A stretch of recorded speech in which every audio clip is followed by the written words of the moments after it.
अलैहिस्सलाम ने अज़वाज मुताहरात के दरमियान बारियाँ मुकर्रर की थी कि आज इसके पास ठहरना है, आज इसके पास ठहरना है, इतने दिन इधर ठहरना है।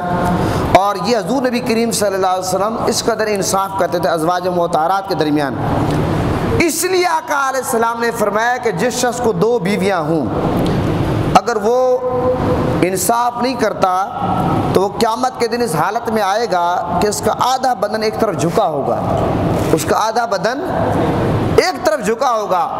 आज लोग तो ये कहते हैं बरमला तौर पर कि जनाब आली इस्लाम ने 4 शादियों की इजाज़त दी है।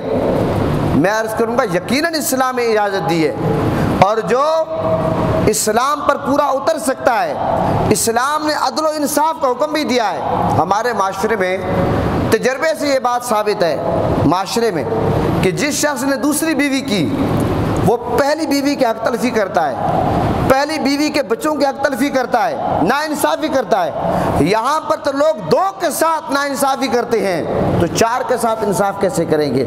और जिस बंदे को अपने ऊपर ये एतमाद हो कि मैं 100% अपनी बेगमात के साथ इंसाफ कर पाऊंगा, खाने पीने के मामले में, लिबास के मामले में, रैश के मामले में, बोलचाल के मामले में, प्यार के मामले में, हर मामले में वो बेशक 4 करे, इस्लाम उसको इजाज़त देता है। लेकिन क्योंकि ओवरऑल अगर माशरे में आप सर्वे करके देखें इंसाफ होता नज़र यहाँ नहीं आ रहा, क्योंकि जिसकी 2 बीवियाँ वो भी इंसाफ नहीं करता तो 4 के दरमियान इंसाफ कैसे होगा। इसलिए जो बंदा इंसाफ नहीं कर सकता, मैं उसको यही मशवरा दूंगा, खुदारा फिर अपनी आखिरत ख़राब ना करें, फिर एक ही पे इत्तफ़ाक़ करें, फिर एक ही पे इत्तफ़ाक़ करें।